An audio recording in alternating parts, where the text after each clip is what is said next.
Warahmatullahi wabarakatuh.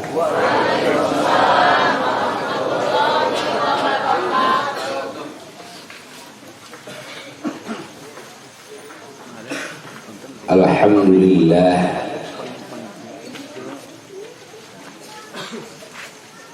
alladzi hadana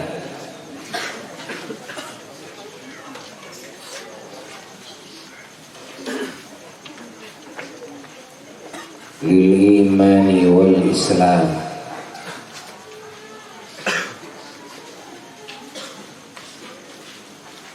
wa hada man syaa min ibadihi lil ihsan bi wasilati sayyidil aqwan khairil insi wal jan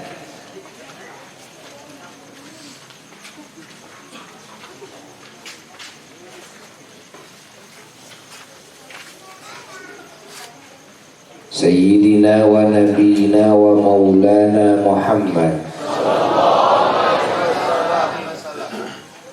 man unzila alaihi al-Quran wa usriya bihi wa urija bihi ila ru'yatir rahman jalla jalaluhu wahdahu wa ta'ala fi ulah wa ashhadu an la ilaha illallah wahdahu la syarika lah wa ashhadu anna sayyidana wa maulana Muhammadan abduhu wa rasuluh wa khatimu anbiyaihi fala nabiyya ba'dah. Allahumma salli wa sallim wa barik ala sayyidina Muhammad an-nabiyil ummi al-habibil alil qadar al-azimil jah wa ala alihi wa sahbihi wa sallim amma ba'du. Fa ya ibadallah wa ya ummata rasulillah sallallahu alaihi wa alihi wa sallam usikum wa nafsi bitaqwallah wattiba'i sunnati rasulillah sallallahu alaihi wa alihi wasallam la'allakum tuflihun. Qala Allahu jalla jalaluhu wahdah fi muhkami kitabihil azizil karim. A'udzu billahi minasy syaithanir rajim. Bismillahirrahmanirrahim. Subhanalladzi asra bi'abdihi laylan minal masjidil harami ilal masjidil aqsa minal masjidil harami ilal masjidil aqsa alladzi barakna hawlahu linuriyahu min ayatina innahu huwas sami'ul basir. Sadaqallahul aliyyul azim. Hadirin hadirat ahli majelis yang sangat dicintai dan yang sangat dimuliakan, dan segenap para talibin talibat, para muridin muridat, para mustami'in mustami'at, muhibbin muhibbat, muta'allimin muta'allimat yang sangat dicintai dimanapun berada, wabil khusus para ulama, wabil khusus sahibul maqam wa sahibul bait, sahibul majlis, guru kita semuanya yang memimpin majelis ta'lim, wassalawat Nurul Mustafa al-Idrisiyah hafizahumullah wa nafa'ana bi'ulumi.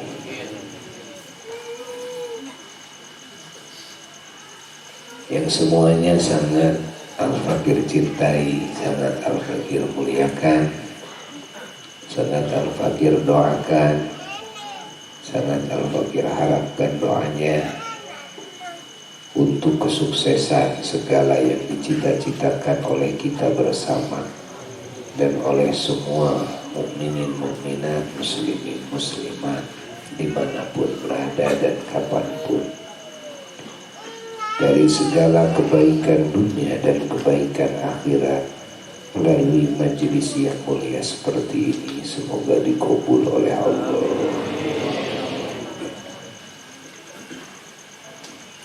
Kita semua berkumpul di samping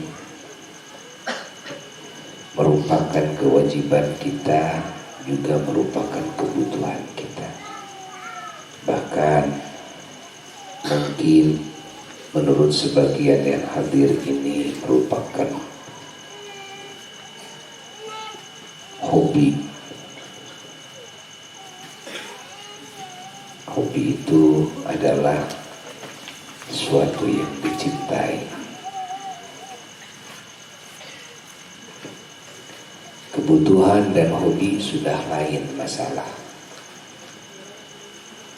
Kewajiban dan kebutuhan sudah lain lagi ceritanya. Kita berkumpul di majelis ilmu, di majelis zikir, dengan judul apapun, baik judulnya peringatan Isra Mi'raj, judulnya Rajaban, judulnya Rewahan, judulnya menyambut Ramadan, judulnya Maulidan, apa saja. Walhasil satu majelis di sana dibahas tentang ilmu Allah, yakni ilmu mengenal Allah, mengenal tata cara beribadah kepada Allah, mengenal Rasulullah Sallallahu Alaihi Wasallam, mengenal sunnah Rasulullah Sallallahu Alaihi Wasallam, mengenal bagaimana muamalah bergaul dengan Allah dan dengan kekasih-kekasih Allah, wabil khusus junjunan semua kekasih Allah, yakni Sayyiduna wa Maulana Muhammad Sallallahu Alaihi Wasallam, dan berhubungan bergaul dengan semua tingkatan masyarakat dan juga dengan semua makhluk Allah, atau dengan binatang, dengan bangsa malaikat, dengan bangsa jin, dengan bangsa setan, harus bagaimana caranya. Bahkan dengan benda-benda mati, dengan buminya, bukan cuma dengan makhluk hidup saja. Kita dididik oleh Allah, oleh baginda Nabi besar Muhammad SAW adalah adabul muamalah, tata krama, adab-adaban, sopan santun, dan akhlak etika dalam bergaul.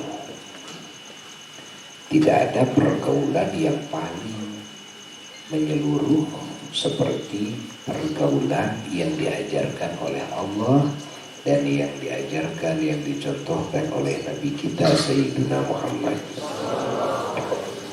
Karena pergaulan itu, di samping pergaulan dengan Sang Khalik Jalla Jalaluhu wahdah, juga pergaulan dengan semua makhluk Allah.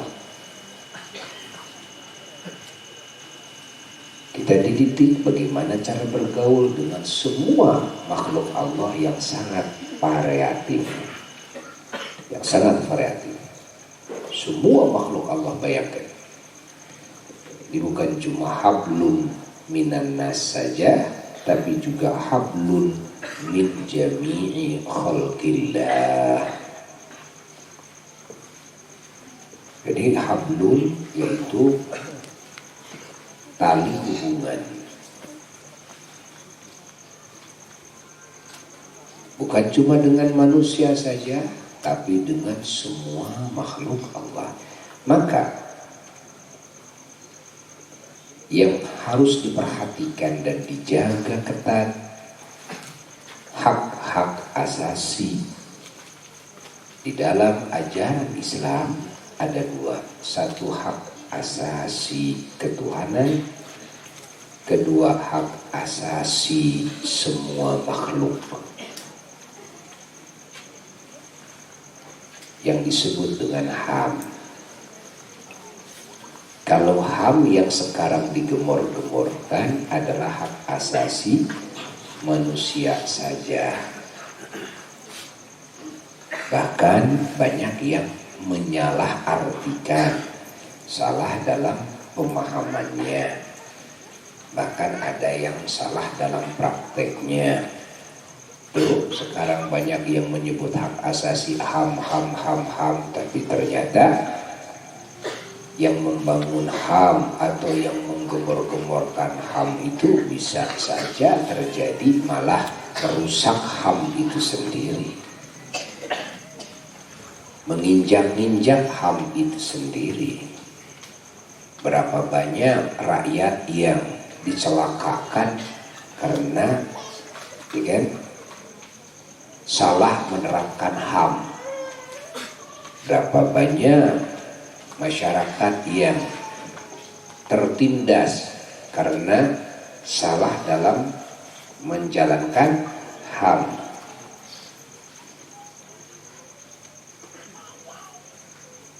Mungkin karena tidak paham kepada hakikat HAM itu sendiri, mungkin juga karena memang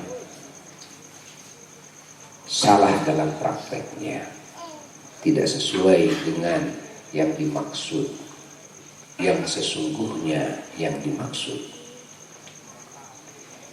Kalau ajaran Islam, ajaran Allah mengajarkan HAM itu hak asasi makhluk di alam semesta ini. Ada hak asasi manusia, ada hak asasi binatang, ada hak asasi bangsa jin, ada hak asasi malaikat, ada hak asasi alam dunia, alam barzakh, alam akhirat, hak asasi, semuanya hak asasi makhluk.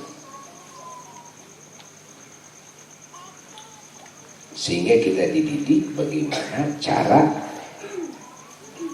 memenuhi hak-hak setiap makhluk yang memiliki hak tersebut. Sehingga kita diancam oleh api nerakanya Allah kalau kita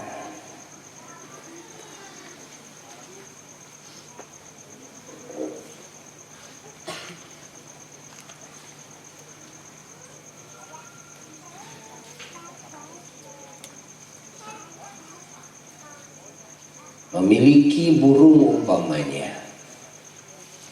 Kita ngurus burung, lalu kita tidak memberi makan kepada burung tersebut, tidak memberi minum, membiarkan terlantar. Kita ngurus kucing tapi dibiarkan terlantar.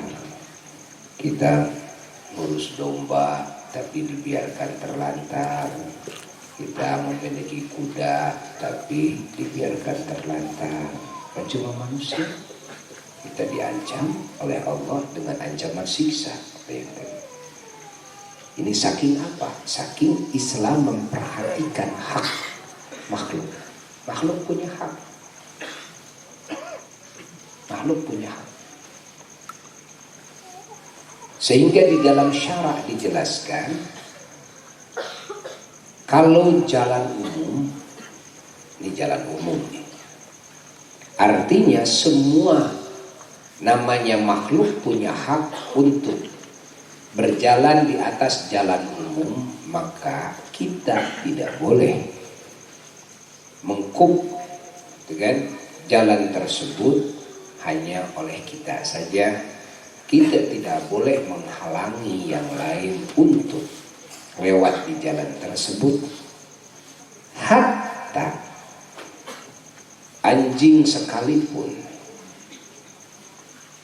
hingga kotoran-kotoran anjing, karena anjing namanya binatang. Binatang tidak ada ketentuan, tidak boleh ngompol di mana saja. Tidak ada aturan dari Allah, tidak boleh modal di mana saja. Binatang kan nggak ada aturannya, ya. Allah tidak mengatur binatang.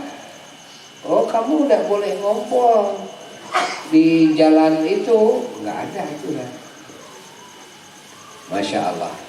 Kalau di jalan umum, artinya jalan yang binatang pun tidak boleh dihalangi untuk berjalan di jalan tersebut. Andai kata anjing lewat, andai kata anjing kencing di sana, maka najisnya pun diampuni oleh Allah, dimaaf oleh Allah. Kalau kita sholat di jalan raya, di mana anjing pun lalu lalang, lalu ada itu kencing anjing dan sebagainya bercampur, datang hujan umpamanya, tanpa pakai sajadah sekalipun, walaupun basah, sholatnya sah. Allah. Kenapa sah? Kan ini banyak, ada kuda, ada segala macam yang lewat tuh. Karena itu adalah jalan umum. Karena Allah Ta'ala membebaskan, memberikan hak kepada siapapun makhluknya untuk berjalan di jalan umum. Ya tapi itu kan kencing. Karena binatang tidak ada aturan dari Allah, tidak boleh kencing di mana saja. Paham? Sehingga kalau anjing kencing, sholat saja di sana, sholat saja. Pak basah, sholat saja. Bagaimana? Diampuni, dimaaf, kan? Saking apa? Saking Allah memperhatikan kepada hak asasi makhluk. Hingga di dalam kitab diriwayatkan, dihikayatkan, ada seorang alim kabir, ulama yang penyusun kitab yang masyhur, tatkala lewat dengan muridnya di jalan umum, tapi jalan itu sangat sempit sekali, tapi jalan umum, lalu berpapasan dengan anjing. Muridnya dari belakang langsung ke depan menghardik anjing. Anjing lari ke tebing. Kata gurunya, kenapa kamu menghardik anjing itu? Ya karena kau mau lewat. Bagaimana tindakan guru? Bukan oh bagus, bukan begitu. Seorang alim, seorang yang faqih, yang mengerti tentang ajaran Allah, kan? Lalu memberikan nasihat kepada muridnya, memberikan ajaran kepada muridnya. Masya Allah, bagaimana perkataan gurunya? Apakah kamu tidak takut nanti yaumul kiamat diadili oleh Allah dengan anjing itu? Bukankah ini jalan umum, anjing pun boleh lewat? Subhanallah, anjing pun punya hak. Menjajah hak anjing saja tidak boleh, hak anjing dijajah tidak boleh. Ajaran siapa itu? Tidak ada di universitas manapun yang berbicara tentang hak asasi, tidak ada. Sampai dalam ajaran Allah, anjing pun punya hak, tidak boleh dihianati, tidak boleh dijajah. Haknya harus diberikan kepada pemiliknya. Ajaran siapa? Sayyidina Muhammad. Ajaran Sayyidina Muhammad. Masya Allah, sampai gitunya, segitunya ajaran. Segitunya ajaran Nabi. Allah, Allah, Allah, Allah.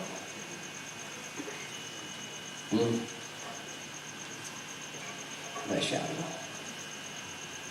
Sehingga Islam itu berbicara tentang bukan cuma makhluk hidup saja, berbicara tentang rizki yang Allah rizkikan kepada kita.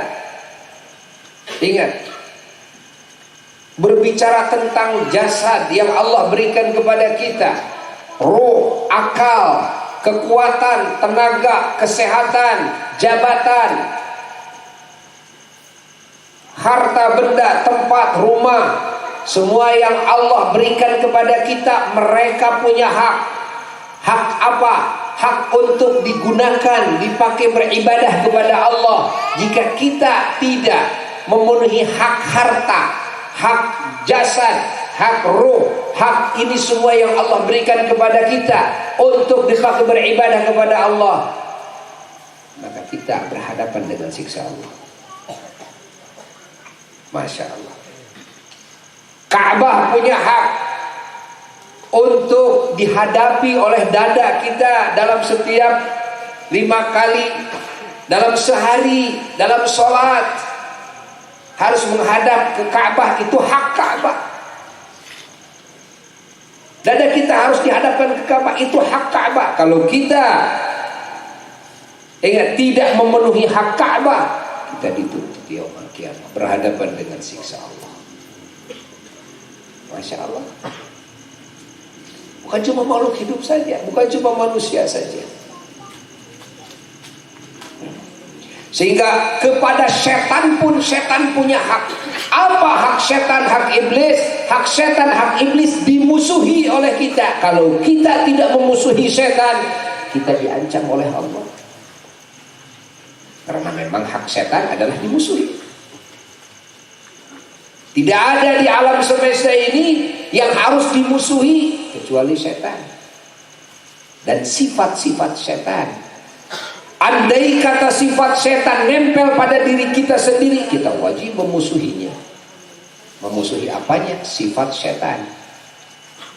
Kalau sifat setan nempel di siapapun, kita wajib memusuhinya. Tapi memusuhi sifatnya, bukan memusuhi orangnya.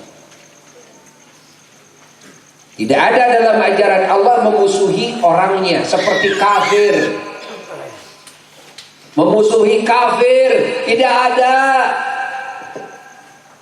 Memusuhi orang-orang kafir tidak ada dalam ajaran Allah. Ajaran Nabi Muhammad SAW memusuhi orang-orang kafir.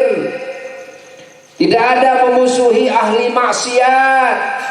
Yang ada adalah memusuhi syaitan, iblis dan sifat-sifat mereka.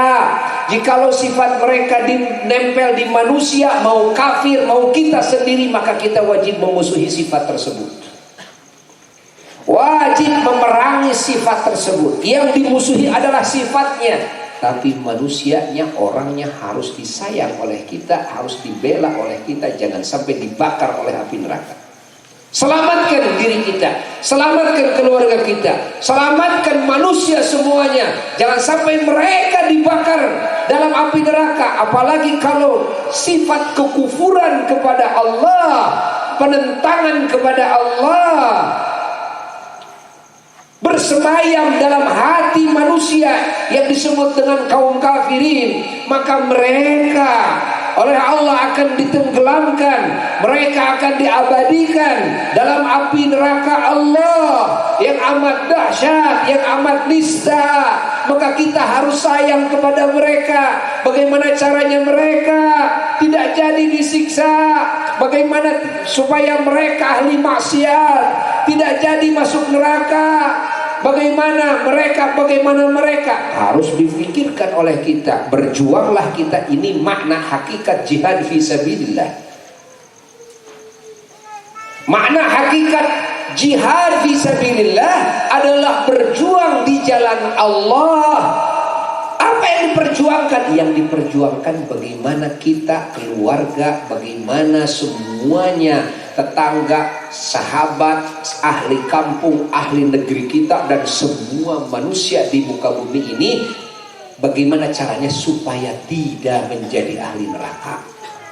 Bagaimana caranya supaya menjadi ahli surga?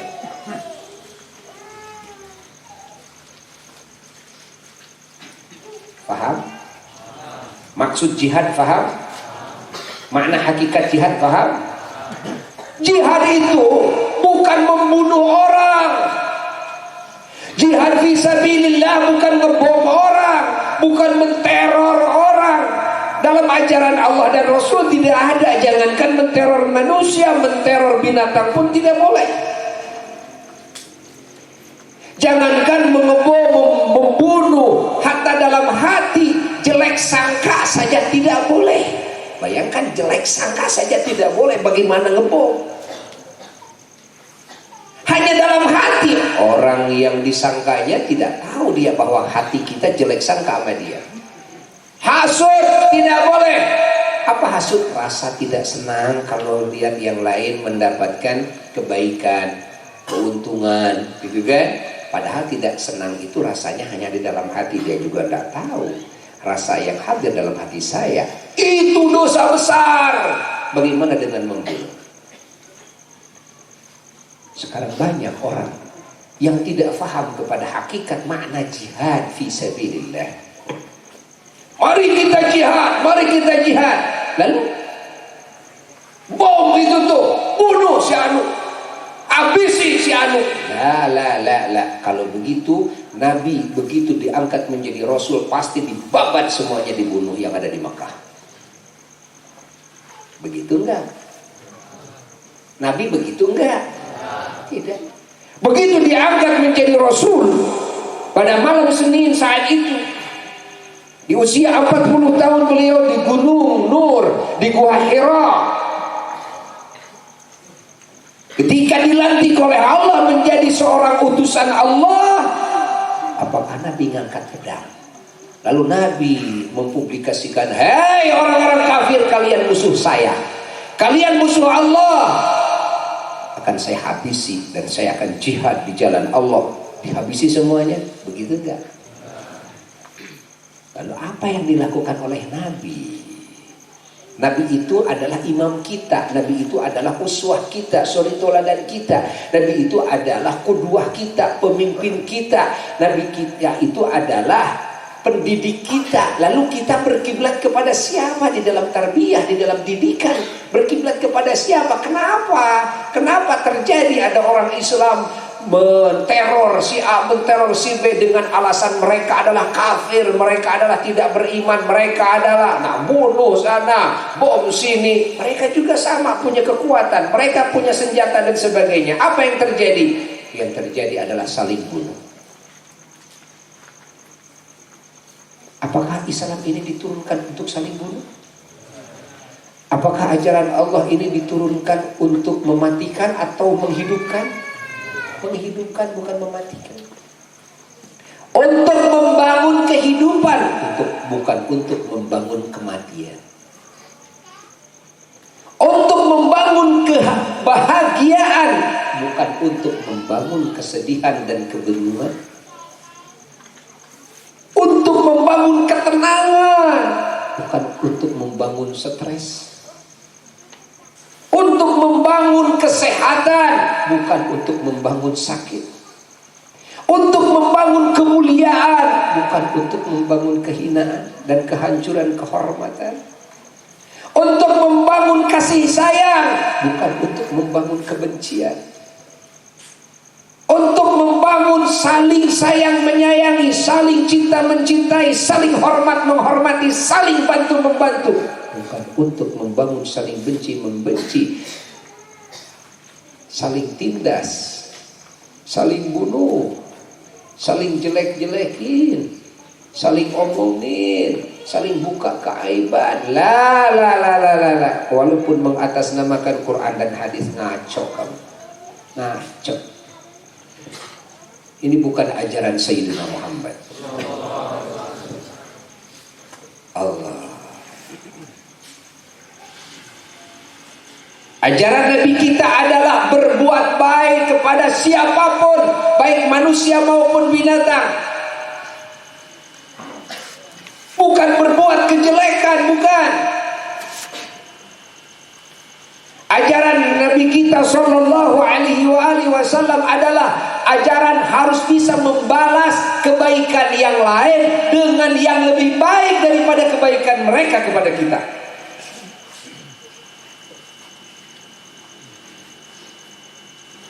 Bukan membalas dengan yang lebih sedikit, bukan. Ini ajaran Rasulullah. Ajaran Nabi besar Muhammad SAW, jika orang lain berbuat kejelekan kepada kita, ajaran Nabi kita adalah memaafkan. Ajaran Nabi kita adalah kita sabar. Ajaran Nabi kita adalah membalas dengan kebaikan. Bayangkan, yang lain berbuat kejelekan, kita dididik oleh Nabi harus membalas dengan Allah. Itu ajaran siapa? Sayyidina Muhammad.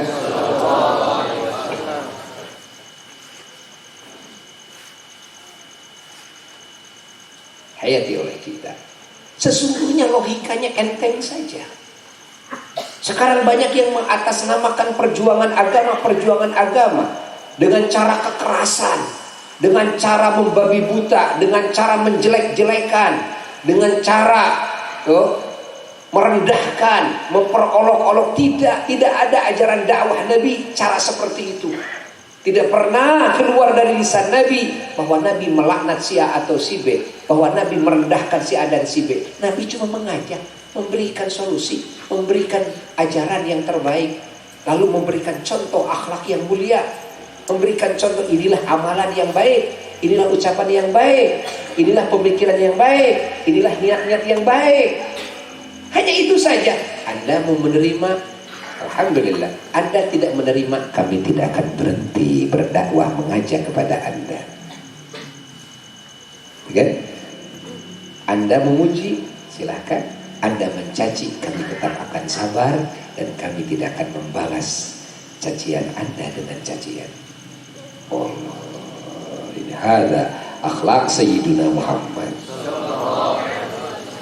Bangga kita menjadi umatnya. Ini yang harus diungkap.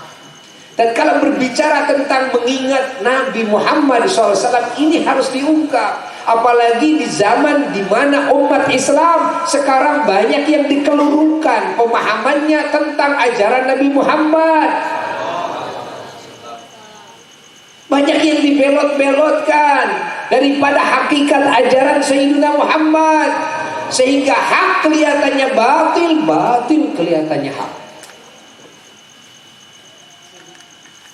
Bertemu dengan orang-orang yang tidak beriman malah main melotot, langsung menganggap musuh Tuhan, ditunjuk Allahu Akbar, Masya Allah, perut dikieukeun. Mereka orang-orang Nasrani Yahudi musuh Allahu Akbar.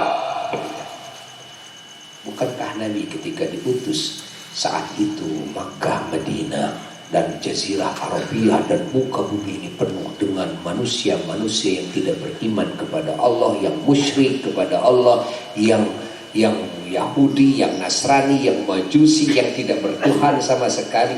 Variatif. Apakah Rasul begitu diangkat jadi Rasul? Allahu Akbar, kalian musuh saya. Begitu enggak? Tidak. Apa yang dilakukan oleh Nabi? Datang ke rumah-rumah orang yang tidak beriman dengan akhlak, dengan tata krama, sopan santun, tidak mengganggu mereka. Dengan berbuat baik, membawa makanan, minuman, pakaian, nengok orang-orang yang sakit, padahal yang ditengok mereka yang tidak beriman. Bahkan mereka yang mencaci maki Nabi. Setelah Nabi berdakwah, lalu ada sebagian yang tidak setuju, mereka mencaci Nabi, mereka memaki Nabi, mereka memfitnah Nabi, mereka mendustakan Nabi, mereka menaruh kotoran-kotoran binatang di atas punggung Nabi. Apa yang dilakukan oleh Nabi? Nabi menengok mereka tatkala mereka sakit. bawa makanan. Masya Allah, sudah jelas-jelas berbuat kejelekan kepada Nabi, Nabi tidak membalas kejelekan. Sahabat Nabi yang ikut dengan Nabi semakin tercengang dengan sifat Nabi dan akhlak Nabi. Ini manusia apa? Ini manusia apa? Sahabat Nabi, Masya Allah.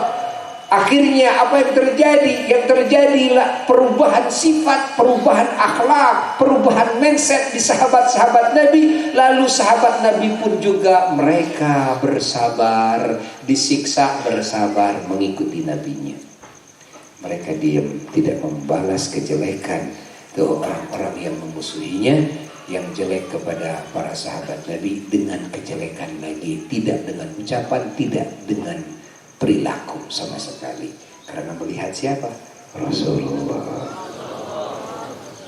Langsung diambil akhlak Nabi, langsung ditiru akhlak Nabi oleh sahabat. Maka mulailah bermunculan manusia-manusia unggulan, manusia-manusia sempurna, insan kamil bermunculan di saat itu. Dari mulai 1, 2, 3, 10, 20 orang manusia-manusia mulia. Kenapa menjadi kamil, menjadi sempurna? Karena mengambil kesempurnaan sifat dan akhlak Sayyidina Muhammad.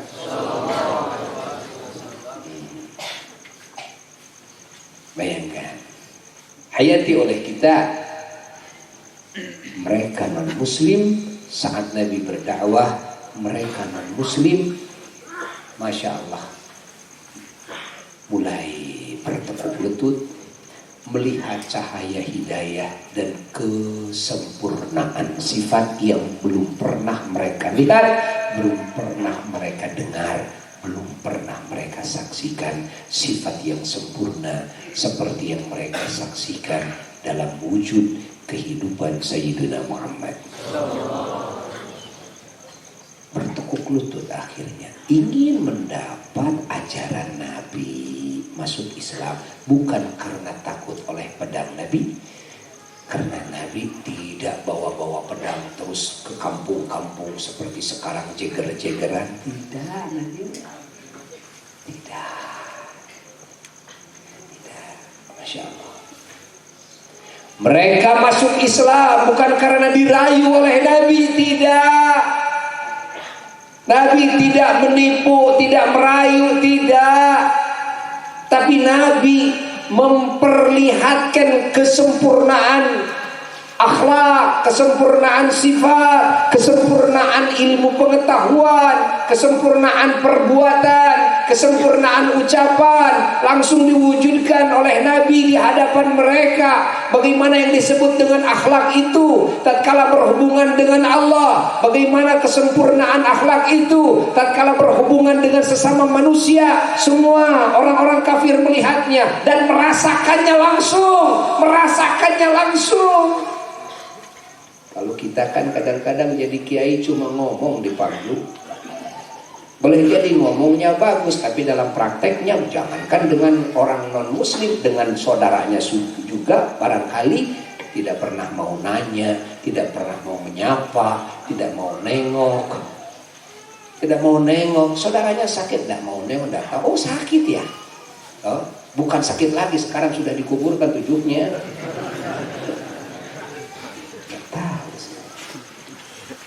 Masya Allah, Masya Allah. Yang dibantu oleh Nabi siapa? Non-muslim. Mereka yang fakirnya dibantu oleh Nabi, anak yatimnya dirawat oleh Nabi, non-muslim. Dikasih arahan oleh Nabi, pengetahuan oleh Nabi. Nabi tidak menipunya, Nabi tidak memaksanya, Nabi tidak sengaja merayunya, tidak. Nabi hanya mengajak dan menawarkan kebenaran dan keindahan, kesempurnaan sifat, keterpujian akhlak yang disebut dengan amal soleh, perbuatan yang sangat baik sekali. Non-muslim di saat itu bukan cuma mendengar bahwa Muhammad begini, bukan cuma mendengar, bukan cuma melihat, bukan. Oh Muhammad begitu, tapi mereka merasakan langsung kesempurnaan akhlaknya Rasulullah. tatkala mereka bergaul dengan Rasulullah. Bukankah dalam hadis sahih? Bukankah dalam hadis sahih? Bagaimana Nabi tatkala bertemu dengan orang lain? Nabi bertemu dengan orang lain tidak pernah memperlihatkan wajah yang cemberut, wajah yang kelihatannya gimana gitu ya, benci gitu, tidak, tapi wajah yang sembringah, senyum. Siapa yang diajak senyum? Non-muslim. Pakaiannya bersih, badannya bersih, kan? Gayanya, Masya Allah, gayanya sangat sopan. Ini di hadapan non-muslim. Sehingga non-muslim itu bukan cuma melihat dan mendengar, merasakan, diperlakukan menjadi manusia yang terhormat. Kadang mereka merasakan saudara saya sendiri tidak seperti ini kepada saya. Kok Muhammad kok bisa seperti ini? Mana non-muslim yang pernah dicaci oleh Nabi? Yang pernah dicela oleh Nabi? Tidak ada. Non-muslim menaruh kotoran binatang di atas punggungnya, Nabi tidak mencacinya, Nabi tidak membalasnya, tidak sama sekali. Bayangkan oleh kita. Maka kafir-kafir yang masuk Islam saat itu karena apa? Karena melihat kesempurnaan akhlak, kesempurnaan amal, kesempurnaan pemikiran, kesempurnaan visi misi, kesempurnaan perbuatan dan ucapan. Subhanallah, lengkap Nabi itu. Lengkap Nabi itu. Bukan pidato, Nabi mah bukan. Dalam berbicara, dalam pidatonya Nabi, subhanallah, keilmuan, untayan keilmuan yang tiada bandingannya. Tatkala Nabi dalam prakteknya, pergaulannya, subhanallah, tidak ada pergaulan seindah pergaulan Sayyiduna Muhammad. Masya Allah. Orang-orang kafir melihat sahabat-sahabat Nabi yang sudah masuk Islam, yang kemarin itu mereka wajahnya banyak kotor dengan debu, kuku-kukunya panjang-panjang gitu kan, pakaiannya banyak kotor, kok sekarang kok bersih-bersih semuanya, ceria, giginya bersih-bersih karena selalu dibersihkan sama siwak. Setiap mau wudu siwak, mau sholat siwak, baca Quran siwak. Bagaimana gak bersih?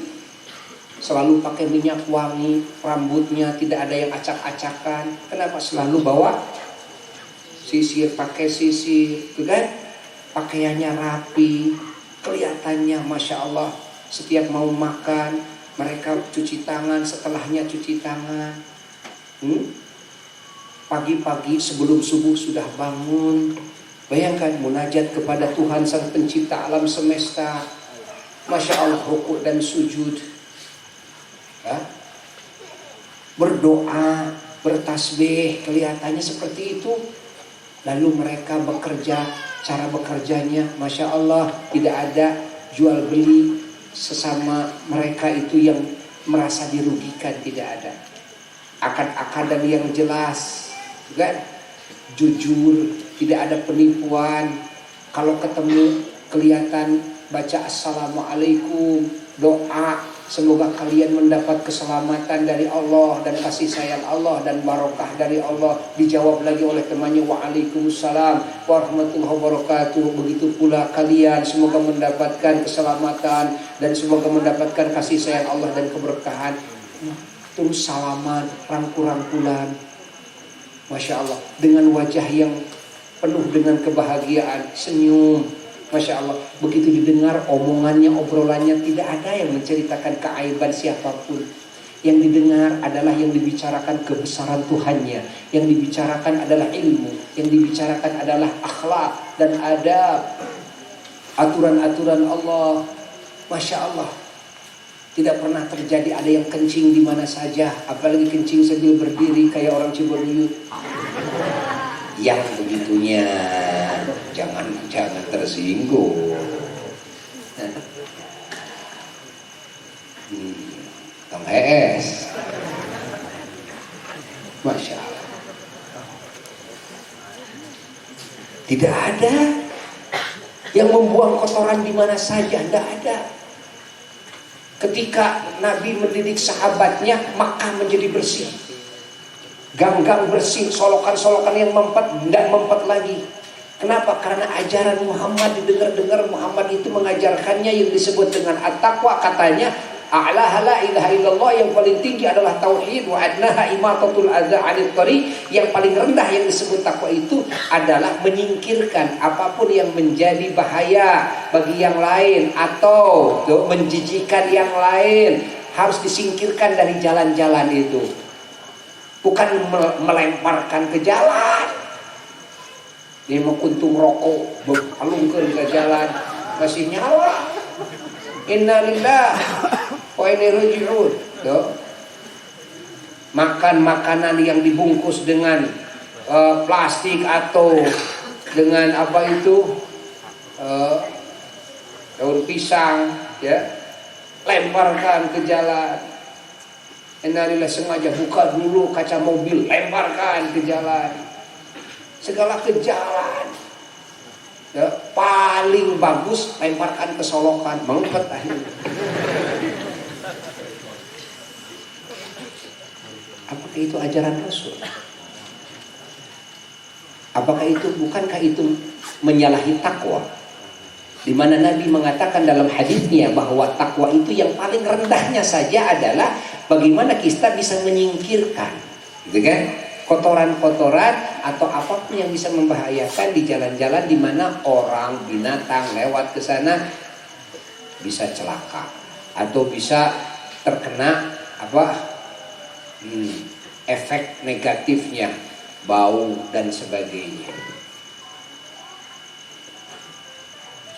Bayangkan, Nabi melarang kencing di bawah pohon-pohonan tempat berteduh, di bawah pohon-pohonan yang berbuah, nanti jatuh ke sana jadi najis. Di bawah di jalan-jalan, tidak boleh kencing di jalan-jalan. Itu ajarannya.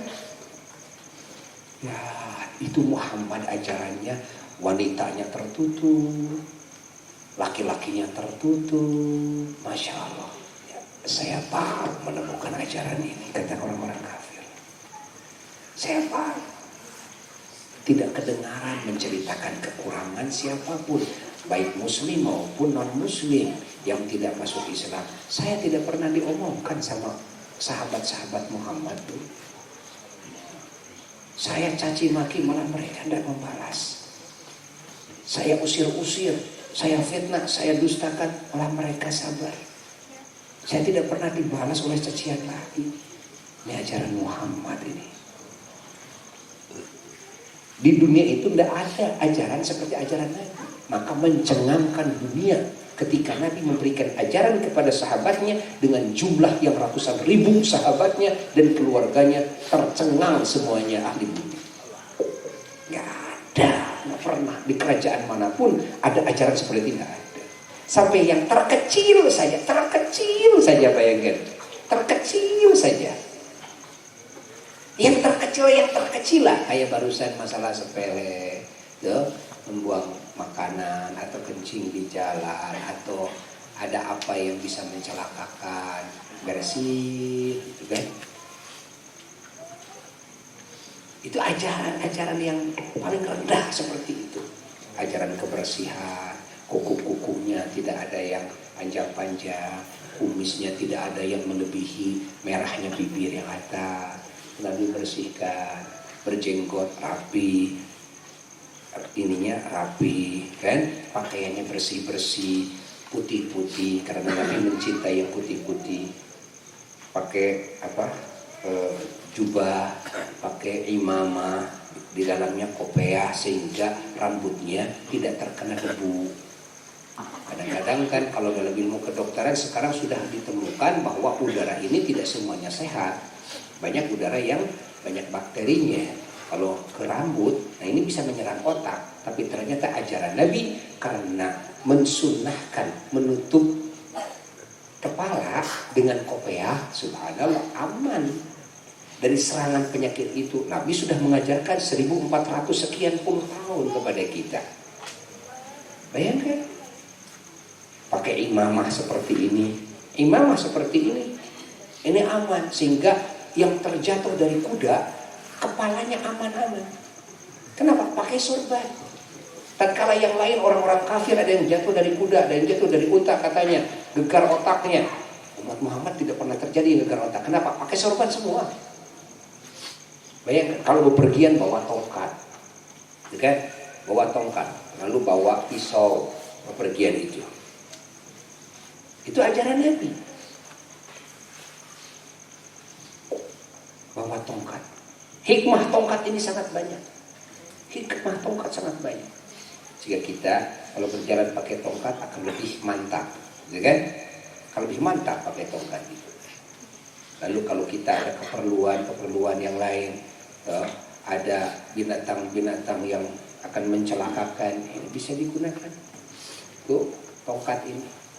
Ada lubang-lubang yang mengempet, bisa digunakan tongkat ini. Ada yang macam-macam bisa digunakan tongkat ini. Nah, Masya Allah, bayangkan itu. Ini hikmah apa? Hikmah tongkat. Belum hikmah secara ruhaniyah. Seperti Imam Syafi'i radhiyallahu taala anhu, tatkala ditanya, kenapa engkau masih muda tapi sudah memakai tongkat? Imam Syafi'i menjawab, ini tongkat sengaja aku gunakan untuk mengingatkan aku kepada perjalanan akhirat yang sangat jauh sekali. Pakai tongkat. Lidzakiruni ila safarin ba'id. Masya Allah. Sengaja memakai tongkat. Ya, jadi bukan karena di sekolah, ada yang orang kena sebut aki-aki keher.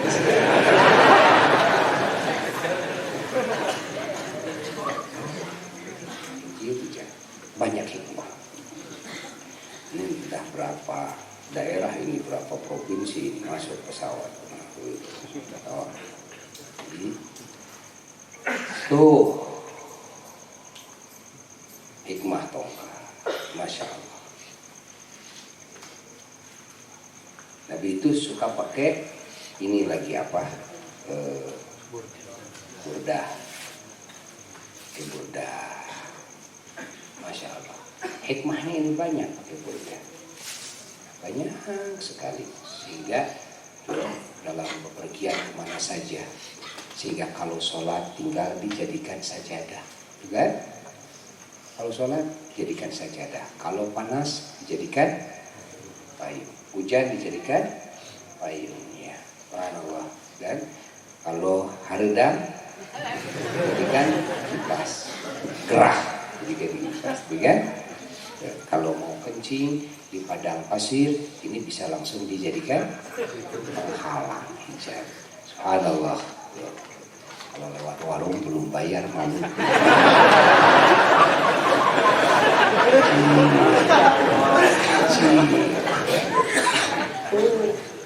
Ya kan? Kalau diundang ada yang ngasih brokat, nggak ada keresek.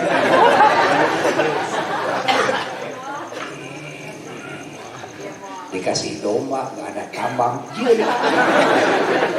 Ya?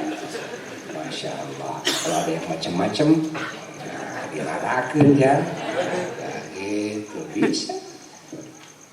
Tuh kalau ada nyamuk pakai penghalang, pakai selimut, Masya Allah. Banyak hikmahnya. Banyak hikmahnya. Ajaran Allah, ajaran Rasul itu penuh dengan manfaat dan faidah. Jangan dianggap tidak ada faidah. Penuh dengan manfaat dan faidah. Masya Allah, tabarakallah.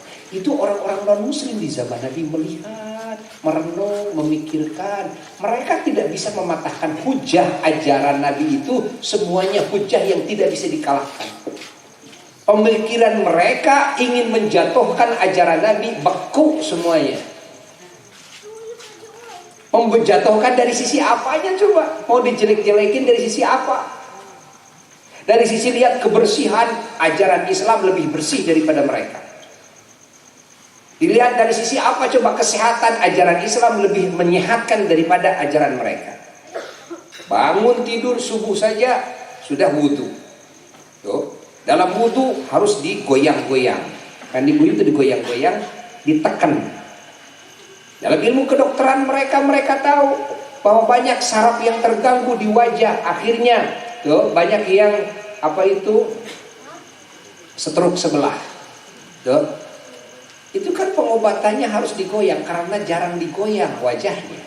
Kan dalam ajaran Islam kalau wudu itu harus ditekan, digosok-gosok, namanya dalku. Nah, begini. Tuh, dalam ajaran Islam itu dakinya bersih. Ingat, ada saraf-saraf di wajah kita. Hatta telinga saja dalam ilmu kedokteran ada sengaja telinga itu harus diremas-remas gitu dah, dibenyeng-benyeng, gitu kan? Diremas-remas, dibenyeng-benyeng, gitu kan? Tak dijewer ku indung mana teh, lain jadi gering dijewer teh, matak cager atau dijewer teh. Orang dijewer matak cager, kan? Islam kan gitu. Bukan cuma bersih dari kotoran secara zahir. Ingat, kesehatan pun juga terjaga. Di sini ada saraf bersih, masya Allah. Di kepala, ditekan, balikin ditekan, masya Allah. Sampai punuk begitu, gitu kan, ditekan, kan? Di sini ada saraf. Apalagi yang suka lihat HP, lihat HP kan? Itu ada radiasi yang bisa merusak saraf, gitu kan? Kalau begini, nah ini akan sakit ke kepala. Nah, caranya ininya diremas, gitu, diremas, begitu tadi, ditekan ke urang. Nah, jadi tekan. Kalau dalam sujud ditekan pantat ke atas, ini tekan, dibiarkan, tuh, tekan. Supaya menekuk ininya, duduknya, itu bisa menyehatkan lagi, mengembalikan normal lagi. Agak lama sujudnya, kan? Bacaannya kalau bisa sampai 11 kali Subhana Rabbiyal A'la wa bihamdi, Subhana Rabbiyal A'la wa bihamdi. Itu semuanya ternyata gerakan sholat adalah gerakan yang menyehatkan, olahraga yang sangat, masya Allah, kan? Sangat sempurna. Dilihat, mau dikalahkan ajaran Rasul dari segala sisi tidak bisa.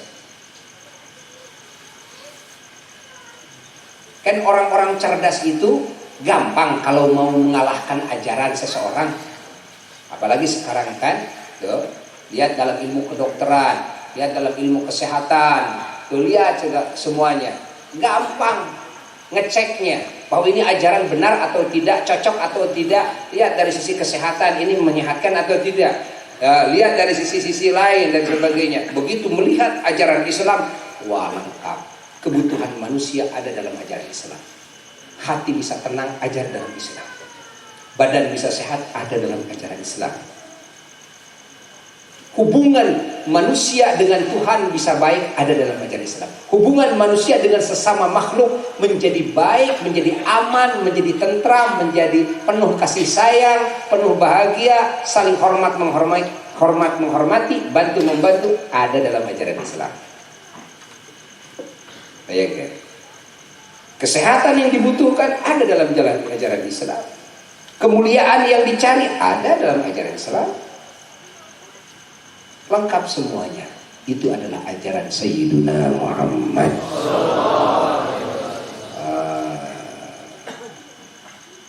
Masya Allah, tabarakallah. Masya Allah, tabarakallah. Apalagi wanita di zaman Nabi di mana sebelumnya terbuka aurat. Sebelum turun ayat hijab, wanita itu terbuka. Sebelum turun ayat hijab, setelah turun ayat hijab, wanita ditutup semuanya, hatta wajahnya semua ditutup. Wajahnya semuanya ditutup. Masya Allah. Mereka di Jazirah Arabia mau mengalahkan hujah Nabi tidak bisa. Ini ajaran apa kok wanita kok ditutup? Tidak pernah terjadi dalam ajaran sebelumnya. Sampai wajahnya ditutup pakai cadar semuanya. Tapi mereka orang-orang yang pintar, orang-orang yang pintar berpikir normal-normal, kan? Akhirnya tidak bisa mengalahkan hujah Sayyidina Muhammad. Mau menganggap salah gimana ajaran Muhammad kepada kaum wanita harus tertutup semuanya, kan? Di mana wanita itu adalah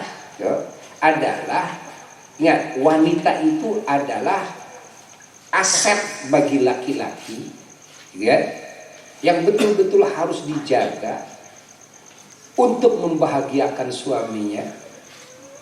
Ingat, yang harus dijaga, harus tetap cantik, harus sehat, kan? Maka salah satu menjaga kecantikannya, menjaga kesehatannya supaya tidak terkena debu, yang mana debu ini bisa jadi membawa penyakit dan sebagainya, maka harus dijaga kulitnya semuanya. Begitu turun ayat hijab, kulit-kulit wanita, sahabat-sahabat Nabi semuanya menjadi bagus. Yang tadinya kepanasan, yang tadinya kedinginan, banyak yang koreng-koreng dan sebagainya, akhirnya jadi bagus, lemah kulitnya. Kenapa? Yang lain kepanasan, ini tidak. Yang lain kena debu, ini tidak. Kalau memang dicadar itu adalah sesuatu yang salah, cacat dalam pemikiran manusia, kenapa para dokter di rumah sakit pakai cadar? Hah? Kenapa coba para dokter, terus ada lagi siapa asisten-asistennya, suster-susternya, gitu kan? Pada pakai cadar di rumah sakit. Banyak yang keluar pakai cadar. Betul nggak? Betul nggak? Pada pakai cadar. Apa gunanya pakai cadar? Tanyakan sama dokter. Karena dokter tahu semakin kesini semakin terbuka. Banyak yang terkena penyakit dari sebab udara. Tapi ketika ditutup hidung ini, wajah ini ditutup, maka akan aman daripada terkena penyakit melalui jalur udara tersebut. Bahkan ada penyakit yang bisa masuk jalur pandangan. Seperti penyakit mata aja dilihat, gitu kan? Kalau dilihat hanya lewat pandangan saja bisa sakit. Tapi cadar sesungguhnya ditutup semuanya. Cadar yang sempurna itu adalah menutup sampai mata-matanya, sehingga itu dari dalam bisa melihat keluar, dari luar tidak bisa melihat ke dalam. Nah, ini bisa terjaga dari berbagai penyakit, hatta penyakit yang bisa menyerang mata. Allah, yang bisa menyerang mata, Masya Allah. Paham? Paham? Apakah kalian tidak pernah melihat di rumah sakit banyak yang dokter-dokter dan suster-susternya sengaja memakai kacamata khusus? Tatkala melayani pasiennya memakai cadar-cadar, tatkala melayani pasiennya, benar enggak? Namanya apa itu yang dipakainya itu? Oh, bukan cadar ya? Hah? Apa? Masker. Oh, kalau begitu wanita yang dalam muslimah juga memakai masker. Hah? Mau dibilang masker apa mau dibilang cadar? Silahkan. Sesungguhnya pada hakikatnya sama. Tujuannya adalah menutup, kan? Menjaga kesehatan, menjaga dari terik matahari, menjaga dari, kan? Kalau di musim panas terjaga, di musim dingin pun juga terjaga. Apakah kalian ingin istri-istri kalian nanti rusak kulitnya? Berpenyakit? Tidak, kan? Tutupi istri-istri kalian, jangan dibuka. Hatta wajahnya pun jangan dibuka. Gerasok lemen.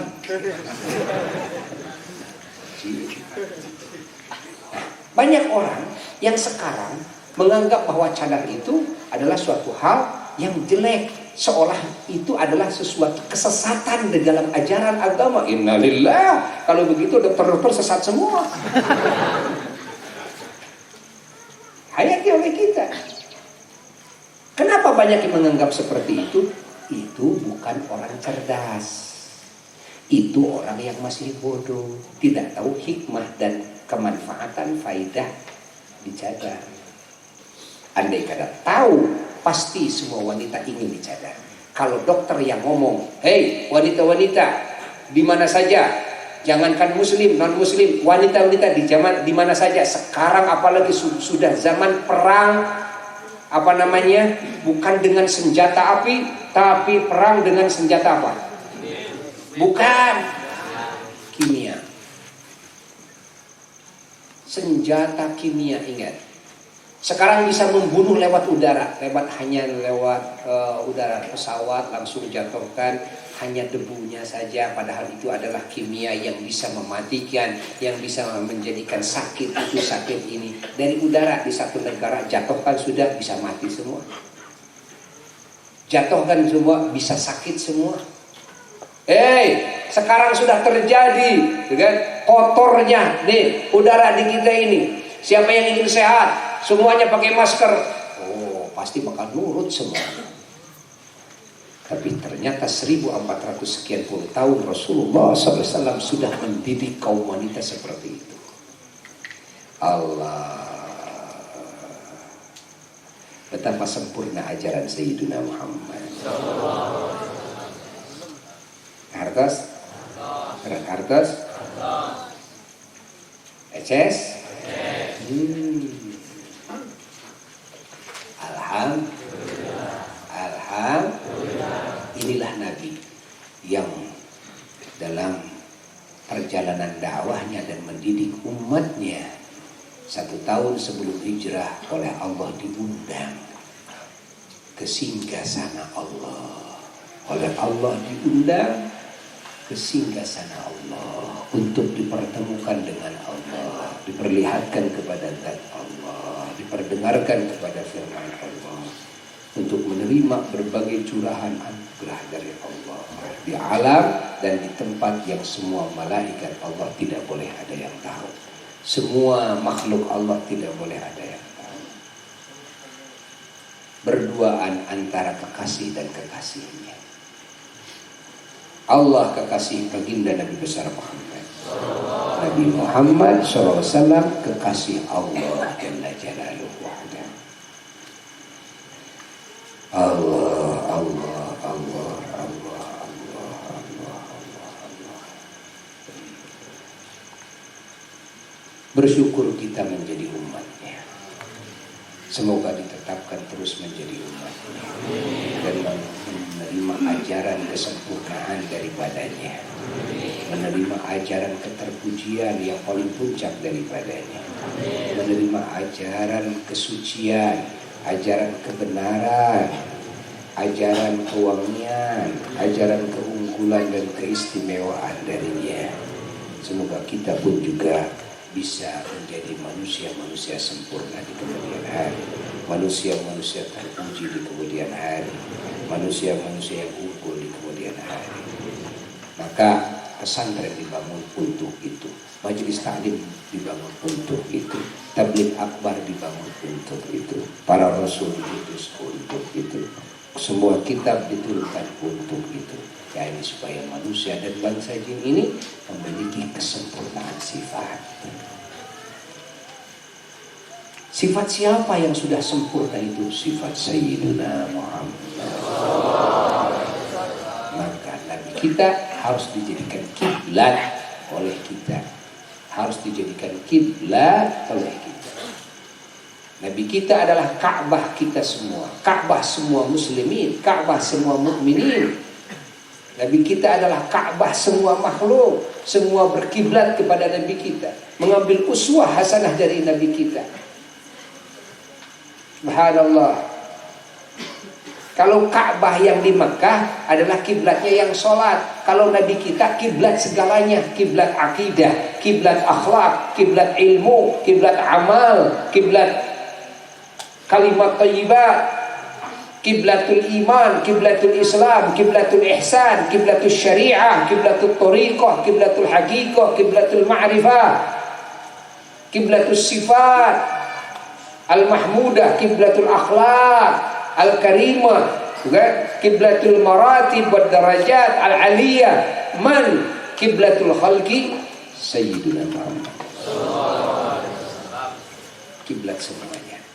Maka tatkala Imam Malik bin Anas radhiyallahu ta'ala anha dengan khalifah yang saat itu seorang khalifah datang ke Madinah lalu ziarah kepada Nabi, setelah ziarah kepada Nabi lalu mau berdoa menghadap ke kiblat, Imam Maliki malah menyuruh bagaimana?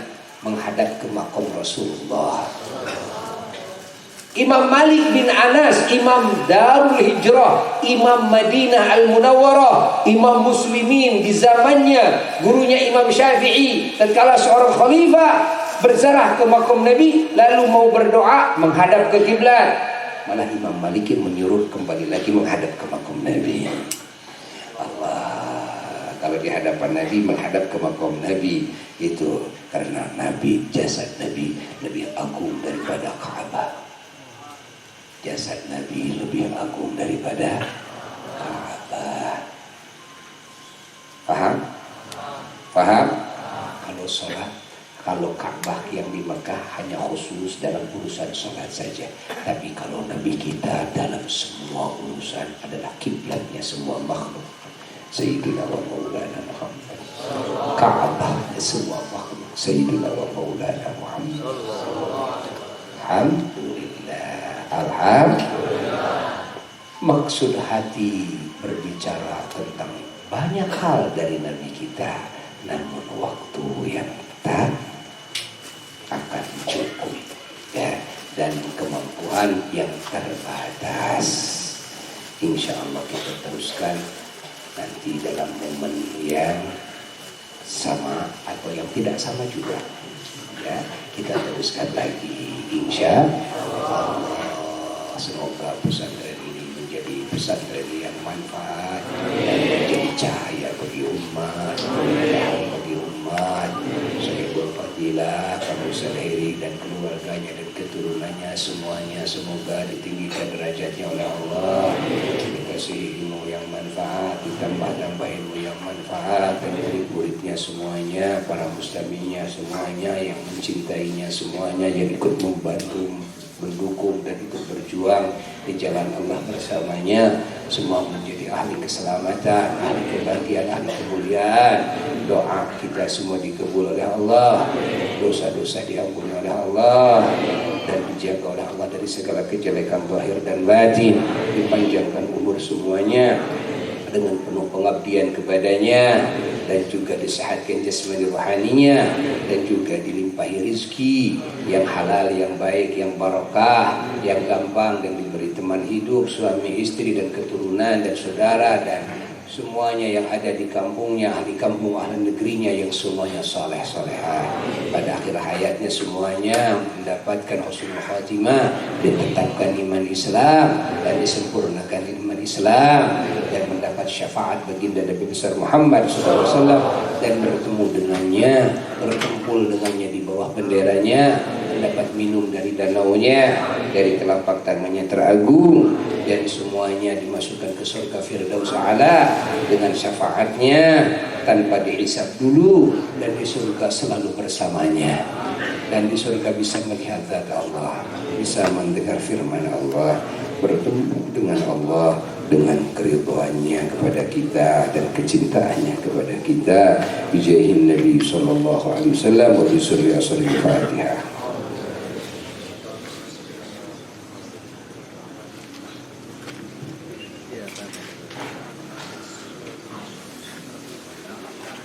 Diberitahukan kepada semua umat Islam yang mau ikut pesantren kilat di bulan Ramadan selama 17 hari, dari tanggal 6 atau 7 Ramadan sampai tanggal 25 Ramadan, pengkajian tauhid, tasawuf, fikih, Quran, doa, dan berbagai hal.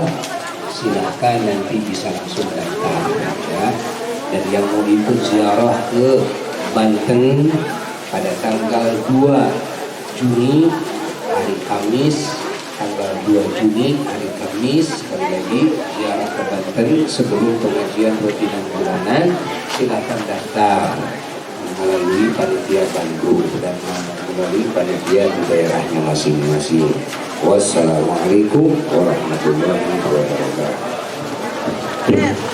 La ilaha illallah, la ilaha illallah, la ilaha illallah, alaihi salatullah, la ilaha illallah, la ilaha illallah, la ilaha illallah, alaihi salatullah, la ilaha illallah, la ilaha illallah, la ilaha illallah, alaihi salatullah, la ilaha illallah, la ilaha illallah, la ilaha illallah, alaihi salatullah. Ya bukan dengarkan kisahnya Nabiullah, ada yang berkorbanan demi ridho Allah, dan besar keturunan ketika pada Allah turunkan kehidupan dari syurganya Allah. La ilaha illallah, la ilaha illallah, la ilaha illallah, alaihi salatullah, la ilaha illallah, la ilaha illallah, la ilaha illallah, alaihi salatullah.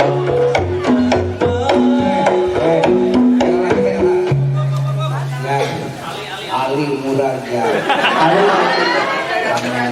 Panggilan yang Kalinya salah kata. oh, bilang adalah Adinah. Wa masing-masing mewaris sifat